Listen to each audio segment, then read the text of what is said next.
Bom dia, boa tarde, boa noite, querido aluno. Tudo bem com você? Como é que você está? Está fazendo as suas tarefas direitinho? Beleza? Então, vamos dar continuidade ao nosso conteúdo anterior sobre verbos. Na aula passada nós fizemos apenas uma leve pincelada do que seria os verbos. Hoje nós vamos fazer aquele resumão para a gente entender melhor o que é o verbo e suas flexões. O que é verbo? Para que serve o verbo?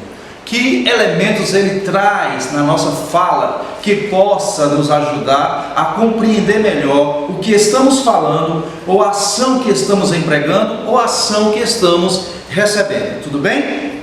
Então a nossa aula de hoje é verbo. Está aqui a aula. Acompanhe comigo. O que é o verbo? Verbo é uma classe gramatical que normalmente expressa o quê? Uma ação, um estado ou fenômeno da natureza. Então, quando você tiver uma palavra que significa uma ação, por exemplo, jogar. Jogar é um verbo que indica que você está cometendo uma ação, você está fazendo uma ação. Jogar bola, você está plantar, por exemplo. Plantar é um verbo também. Correr, pular, comer, estudar, tudo isso são verbos que indicam ação.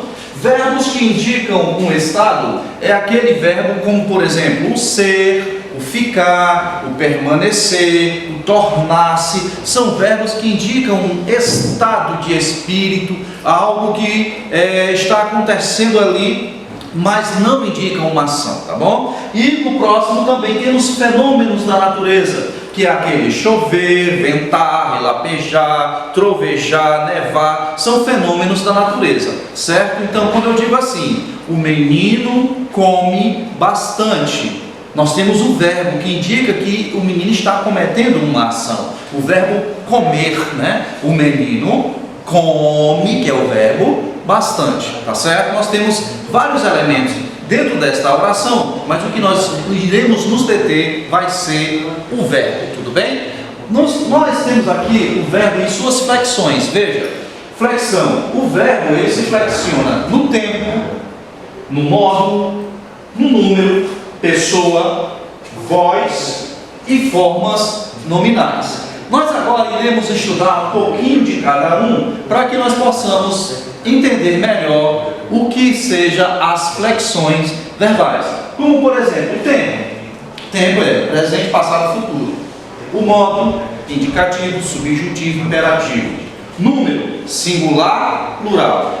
Pessoa, a pessoa é primeira pessoa, segunda pessoa, terceira pessoa, ou seja, quem está falando, primeira pessoa. Quem está ouvindo é a segunda pessoa. E de quem você fala é a terceira pessoa. Calma, nós vamos já nos aprofundar aí. Voz. A voz pode ser ativa ou pode ser passiva. Formas nominais. Temos 3 formas nominais. Nós vamos já você vai ver essas 3 formas nominais, tudo bem? Vamos agora escrever aqui na lousa algo para que nós possamos nos aprofundar. Tranquilo. Nós temos aqui a flexão de tempo. A flexão de tempo é uma das mais importantes dentro do verbo, ok? Nós temos o presente, pretérito perfeito. Pretérito, para quem está com alguma dúvida, a palavra pretérito significa passado, ok? Algo que foi passado. Então nós temos o presente, pretérito perfeito, pretérito imperfeito, pretérito mais que perfeito, futuro do presente e futuro do pretérito. Esses são os tempos verbais. Nós vamos agora pegar aqui um verbo, que é o verbo estudar, e vamos colocar ele dentro desse contexto aqui de tempo. Presente, vamos pegar o verbo estudar. Por exemplo, eu faço o que no presente? Estudo. Ok? Veja como está aqui no presente, está aqui agora. Eu estudo. Já no pretérito perfeito, nós temos algo que já passou, algo que foi acontecido. Nesse caso aqui, eu estudei. Veja, no presente eu estudo. No passado perfeito, eu estudei. E no pretérito imperfeito, eu estudava. É algo que já aconteceu há muito, né? Algo que já aconteceu, já passou, tá bom? Nós temos agora o pretérito mais que perfeito, que vai ser eu estudara. Eu estudara. Veja só, eu estudo agora. Eu estudei, eu estudava e eu estudara são três formas de algo que já aconteceu no passado. Depois nós iremos nos aprofundar aqui, tá bom?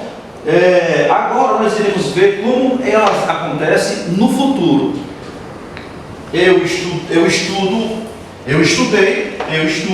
e no futuro eu farei o quê? Eu estudarei. Futuro do presente, tudo bem? Então nós vamos agora fazer mais um, que é o futuro do pretérito, futuro de algo que hipoteticamente poderia ter acontecido, mas não aconteceu, ainda é o futuro. Nunca seria como? Eu estudaria. Eu estudaria, mas não estudei, né? Algo que poderia ter acontecido, mas não aconteceu, vai ser o futuro do pretérito. Repitam, preste atenção. Vamos repetir aqui. Presente, eu estudo. Pretérito perfeito, eu estudei. Pretérito imperfeito, eu estudava. Pretérito mais que perfeito, eu estudara. E futuro do presente, eu estudarei. E futuro do pretérito, eu estudaria. Agora nós iremos ver o modo. Então, gente, nós temos aqui também a flexão de modo, tá bom? Preste atenção que o modo e o tempo são a única classe na gramatical, o verbo é a única classe gramatical que o tempo e o modo se flexionam. É o único. Adjetivo não, substantivo não, conjunção não, nada, nenhuma outra. O verbo é a única classe gramatical onde temos a flexão do tempo e do modo, tudo bem? Isso aqui é muito importante, tanto o tempo quanto o modo são super importantes dentro do verbo. Então, no modo verbal, ele sugere um comportamento, uma expectativa que o espectador tem em relação ao enunciado. O que você espera do enunciado, o que você vai entender sobre o enunciado, isso é descrito pela flexão de modo. Nós temos três modos verbais. Primeiro, o indicativo, que ele faz o quê? Ele dá uma ideia de certeza, algo que acontece, algo que aconteceu, algo que acontecerá com certeza, algo que não pode ter dúvida, ele tem que ter certeza, é um modo indicativo. O modo subjuntivo, ele expressa uma hipótese, uma possibilidade, algo que possa vir a acontecer ou não, algo que é uma possibilidade, não tem nada de certeza, ok? Em contraponto ao indicativo, porque o indicativo é com certeza. O subjuntivo é apenas uma hipótese, uma possibilidade, algo que possa vir a acontecer. E nós temos aqui o modo imperativo, porque o modo imperativo, ele indica uma ordem. Já está falando imperativo, né? Tem algo a ver com imperador, né? Algo que dá ordem. A ordem, pedido, quando você diz assim, garçom, por favor, traga a bebida, né? Garçom, por favor, traga minha água, é uma ordem, embora você fazendo um pedido aqui, porque também pode ser um pedido. Então, menino, desça dessa cadeira, menino, suba na árvore, ok? O imperativo, ele pode ser de duas formas, tá? O imperativo pode ser negativo, ou pode ser afirmativo. Quando ele dá uma ordem negativa, por exemplo, diga assim, não coma doce, ok? Aqui está dando uma ordem negativa. Ou a ordem afirmativa, coma doce. Veja, a única diferença aqui do modo imperativo é esse. Uma ele afirma e a outra ele nega, né? Aqui negativo, quando aparece o não faça isso, não faça aquilo. E o afirmativo é quando há a permissão. Faça isso, faça aquilo, tudo bem? Então esse é o modo indicativo que dá aqui a ideia de certeza, subjuntivo dá a ideia de possibilidade, algo que possa acontecer, e o imperativo indica uma ordem, um pedido, tá? E ele pode ser negativo ou ele pode ser afirmativo. Agora vamos ver só alguns exemplos aqui do modo indicativo, subjuntivo e imperativo. Veja só, no indicativo, o verbo está dizendo estudei. Vejam, ele está afirmando com certeza que estudou, não tem dúvida nenhuma. Estudei. Eu estudei bem o conteúdo. Exemplo, né? Estudei. Aqui, subjuntivo. Se estudasse. Veja, ele está colocando uma possibilidade. Se estudasse, tá bom? Ele não está afirmando com certeza. Aqui ele está tendo uma dúvida ou uma hipótese. Se estudasse, ok? E o imperativo, estude, está mandando, ó, estude a tarefa, estude o dever, ok? Então esses são os exemplos do modo indicativo, subjuntivo e imperativo. Estudei certeza, se estudasse hipótese, estude é uma ordem. Agora nós iremos para flexão de número e pessoa. Flexão de número e pessoa. Veja só. A flexão ele pode ser em número, nós temos singular e plural, tudo bem? Singular e plural. Quando é que eu tenho singular? Quando eu estou falando de apenas uma coisa, de um objeto, de uma pessoa, algo que é único. Quando é que eu tenho o plural? É quando eu falo de 2, 3 ou 4 coisas a mais, né? De algo que não é único, é algo que tem um par, né? A partir do 2 eu já tenho um plural, né? O par. Aqui, quando eu falo aqui está no singular, um pincel. Aqui quando eu tenho 2 pincéis, veja que eu já coloquei no plural, tudo bem? Plural é isso, é o número de coisas. Singular quando tem um, plural quando tem mais de um. E a pessoa, eu vou ter 3 pessoas, somente 3, não tenho mais que 3. Eu tenho a primeira pessoa, a segunda pessoa e a terceira pessoa. Agora, eles, como eu falei para vocês, os dois andam juntinho, ó, o número e pessoa está juntinho. Vejam, eu tenho as pessoas do singular, que é a primeira, segunda e terceira, e tenho a pessoa do plural, que é a primeira, segunda e terceira, tá vendo? Primeira, segunda, terceira. Só tem essas 3 pessoas. Agora, vamos lá, singular, eu tenho aqui. Quem é a primeira pessoa do singular? Eu. Quem é a segunda pessoa do singular? Tu. A terceira pessoa do singular? Ele ou ela. Pronto, só isso. E no plural, nós temos a primeira pessoa, nós. Nós temos a segunda pessoa, vós. E nós temos a terceira pessoa, que é eles ou elas. Simples. Né? Simples demais. Você aprender primeira, segunda, terceira, primeira, segunda, terceira. Tudo bem? Então isso é a flexão de número de pessoa. Número singular, plural. Pessoa, primeira, segunda ou terceira. A primeira pessoa sou eu que falo. A segunda pessoa é você que escuta. Eu que estou falando com você. É a segunda pessoa. E a terceira pessoa é de quem eu estou falando. Veja aqui. Aqui, ó, primeira pessoa, eu. Eu estou falando com você. Aqui, nós dois estamos conversando. Eu, tu. E aqui nós temos uma terceira pessoa, que é de quem nós estamos falando. Nós dois estamos falando de outra pessoa. Estamos falando dele ou dela. Ok? Então, primeira pessoa, segunda pessoa e terceira pessoa. Somente isso. Se eu tivesse aqui mais pessoas, aí seria plural, né? Nós teríamos a primeira pessoa do plural falando com a segunda pessoa do plural falando da terceira pessoa do plural. É muito simples, ok? Vamos para o próximo passo. Pronto, então o próximo passo é que vermos o exemplo, tá bom? Veja, eu, primeira pessoa, estudo. Presta atenção, eu estudo. Tu, segunda pessoa do singular. estudas. É diferente. Ele, que é a terceira pessoa, estuda. Veja, cada um tem uma terminação diferente. Eu estudo, tu estudas, ele estuda. Já no plural nós temos nós estudamos, vós estudais e eles estudam. Cada pessoa tem as suas terminações para que haja entendimento dentro do verbo, ok? Aqui está o exemplo de número e pessoa. Agora nós iremos estudar a voz do verbo, né? E a voz ela pode ser ativa ou pode ser passiva.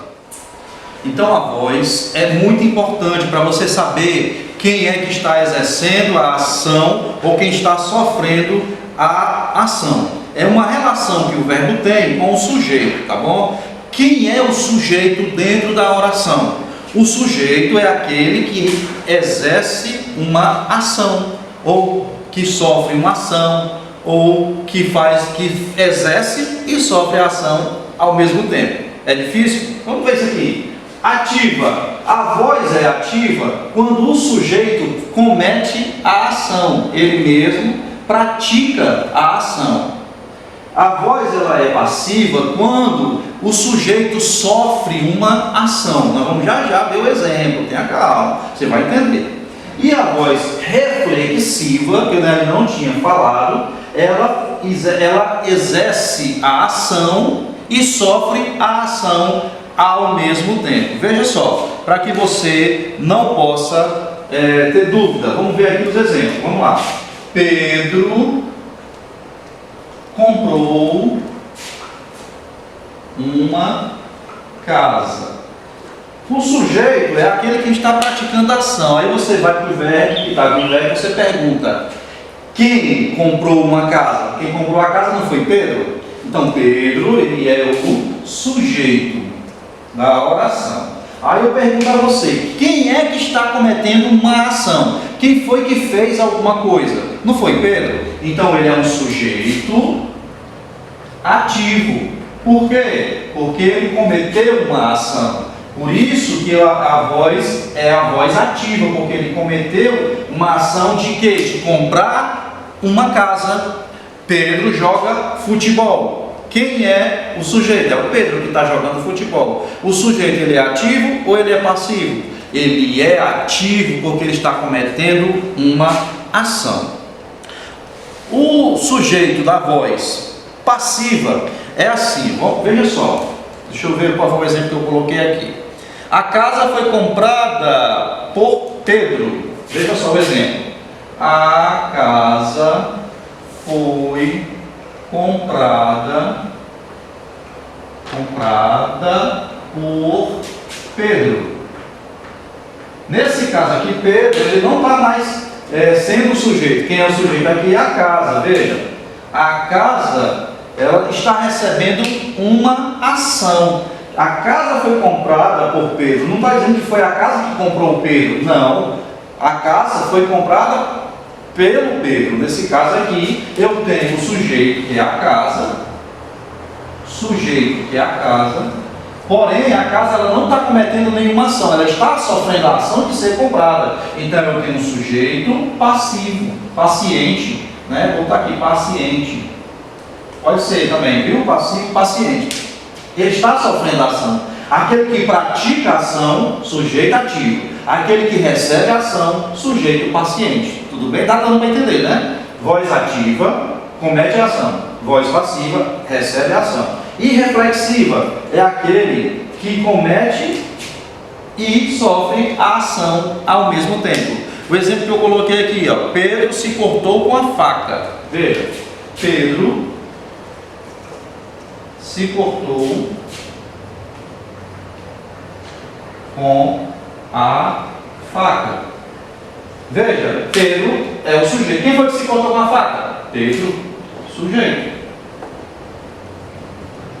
Agora, veja só, quem foi que cortou Pedro? Foi ele mesmo. Ele não se cortou? Ok, o Pedro se cortou com a faca, então ele cometeu a ação. E quem foi que recebeu o corte?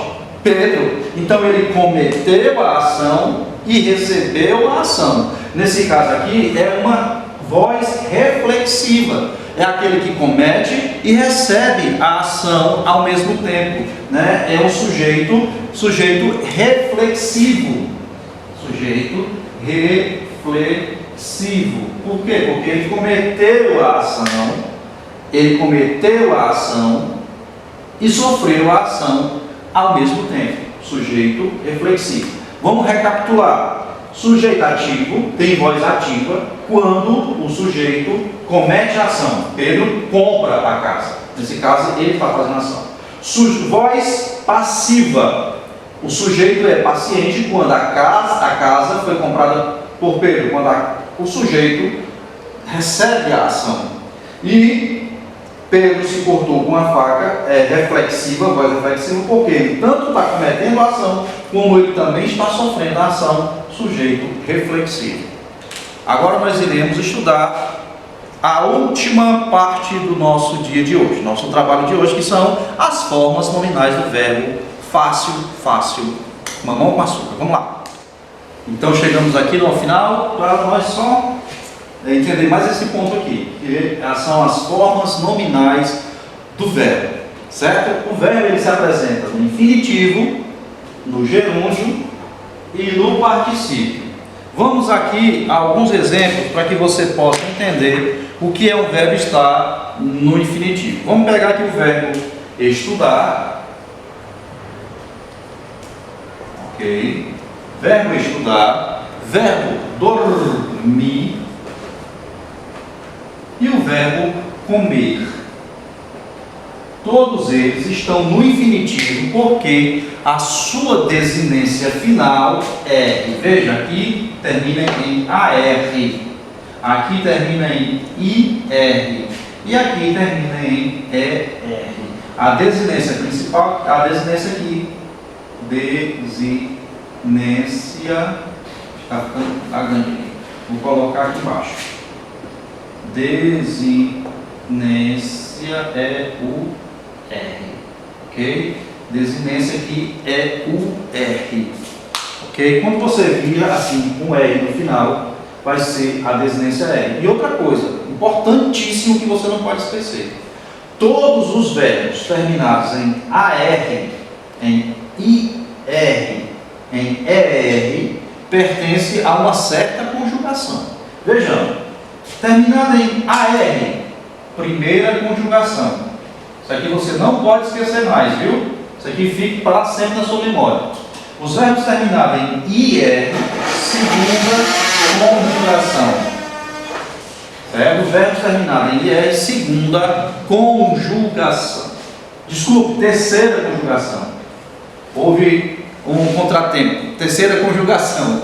E os verbos terminados em ER, segunda conjugação. Veja, ficou um pouco atrapalhado aqui, porque eu coloquei primeiro o verbo de terceira conjugação aqui, tudo bem? Então preste atenção, por favor, o verbo está no infinitivo quando a desinência for R, a desinência final. Veja, AR, IR, ER. Professor, mas não tem verbo que termina com OR? Tem, aqui, o verbo por. E aí, significa que ele está na quarta conjugação, será? Negativo. Esse verbo ele não está na quarta conjugação. Eu coloquei aqui alguns verbos aqui que terminam com OR, por exemplo, antepor, compor, contrapor, decompor, dispor, entrepor, todos são verbos que terminam em OR. E agora, como é que a gente descobre qual é a conjugação desse verbo? Veja, se terminar em AR, primeira. Se terminar em ER, segunda. Se terminar em IR, terceira. Gente, olha, vamos estudar um pouquinho de história agora. Antigamente, na nossa língua portuguesa, nós tínhamos o verbo poer. Não era o verbo pôr, ok? O verbo se escrevia assim, ó. Poer, terminava em ER, certo? Veja, só um exemplo. O sol se põe. Veja, esse E aparece ainda lá no verbo do sol se põe. Veja, põe. Mas só que esse E aqui caiu. Não existe mais esse E. Agora só é por. Mas mesmo assim, quando você vir um verbo no infinitivo terminado com OR, ele vai ser de segunda conjugação, porque terminava com ER, certo? Não existe quarta nem quinta conjugação, só existe primeira, segunda e terceira conjugação, ok? Por, por, era um OR, mas era POE, fica segunda conjugação. Espero que isso você leve para a vida toda para aprender isso aí. Vamos lá. Quando o verbo está no gerúndio, se no infinitivo eu tenho estudar, no gerúndio eu vou ter estudando, estudando. Se eu tenho dormir, eu vou ter dormindo. Se eu tenho comer, eu vou ter comendo, ok? Então é facinho, facinho, facinho. Nós temos aqui estudando, termina em NDO. Dormindo, NDO. Comendo, NDO. Certo? Facinho, né? Então, toda vez que eu tiver essa terminação do verbo em NDO, eu vou ter um gerúndio. Quando eu tiver um R no final, eu vou ter um infinitivo. Fácil? Facinho, né? Então, agora nós iremos ver o particípio. Veja só, particípio, está ali. Infinitivo, gerúndio, particípio. O particípio, nós temos aqui estudar, estudando, e no particípio vai ficar estudado. O conteúdo foi estudado, estudado. Dormir, nós vamos ter dormido. Comer o pão dormido, no outro dia, né, passado. E comer, eu vou ter comido. Então houve uma terminação também, ó. Aqui foi ado, ido, ido. Estudado, dormido, comido. Eu tenho aqui a terminação ado, ou então ido, verbo no particípio. Tudo bem? Infinitivo, estudar, dormir, comer. Terminado em R. Aí você vai ver as conjugações. Gerúndio, nós temos a terminação NDO. Estudando, dormindo, cantando, comendo, fazendo, dançando, pulando, jogando. São verbos que estão no gerúndio. E particípio. Particípios são aquelas terminações ado, ido, estudado, dormido, comido, cantado, jogado, dirigido, e entre outros mais exemplos. Tudo bem? Terminamos a nossa aula. Gente, repitam várias vezes esse vídeo. Não assista só uma vez, não. Assista várias vezes, porque esse conteúdo aqui é extenso, é grande. Estude mais vezes. Veja esse vídeo várias e várias vezes, porque isso aqui vai ser cobrado e você vai tirar uma nota excelente, tá bom? Então fique com Deus e até a próxima.